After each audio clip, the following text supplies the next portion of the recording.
కోట శ్రీనివాసరావు గారు సినిమా ఇండస్ట్రీకి ఒక కోటలాగా ఉన్నారు.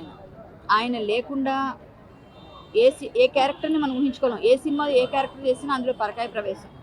ఆయనతో ప్రత్యేకమైన అనుబంధం ఏంటంటే ఆయనతో కలిసి సినిమాలు చేయటం. సినిమా చేసేటప్పుడు శుక్రవారం నాడు ఒక సినిమా చేస్తున్నాం, ఇదే ఫిల్మ్ నగర్లో షూటింగ్ అవుతుంది.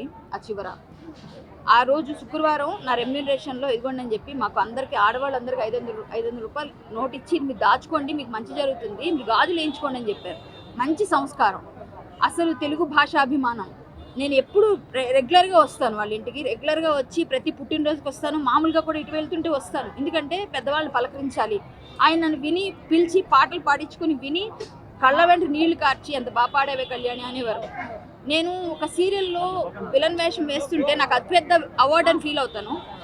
ఆయన ఫోన్ చేసి చాలా బాగా చేసావు వేషం కళ్యాణి, నువ్వు చాలా మంచి విలన్గా హీరోయిన్లకి ధీటుగా సీరియల్స్లో బాగా చేస్తున్నావు, నువ్వు సినిమా అటు బుల్లితెర ఇటు వెండితెర అని చెప్పి నన్ను అప్రిషియేట్ చేశారు. నాకు నంది అవార్డు వచ్చింది, దానికి వచ్చింది అదే సీరియల్కి.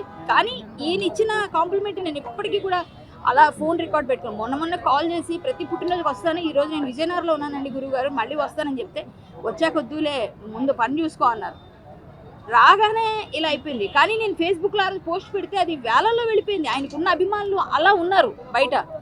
ఈరోజు ఇంత బాధాతప్త హృదయంతో మా ఆర్టిస్టులు అందరూ కూడా సినిమా ఇండస్ట్రీలో ఆయన మాకు ఒక లెజెండ్, ఒక రీప్లేస్మెంట్ లేని నటులు ఎవరైనా ఉన్నారు అంటే అందులో ఫస్ట్ ప్లేస్లో ఇప్పుడున్న తరానికి కోట శ్రీనివాసరావు గారు.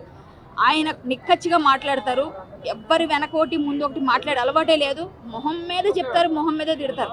అటువంటి వ్యక్తి లేకపోవడం ఈరోజు తీరని లోటు, చాలా చాలా బాధాకరం.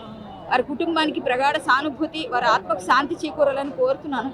వి మిస్ యూ సార్. భగవంతుడు అంటే వయసు రీత్యా అందరినీ పునరపి జననం పునరపి మరణం, మళ్ళీ వెళ్ళిన వాళ్ళు పుట్టక తప్పదు, పుట్టిన వాళ్ళు గిట్టక తప్పదు.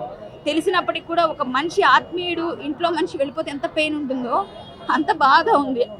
మాకు రెగ్యులర్గా వచ్చి ఫిల్మ్ నగర్ వస్తే కోటగారింటికి కలవకుండా వెళ్ళను, ఈరోజు ఇక్కడికి వస్తే ఆయన కనిపించరు, చాలా బాధ.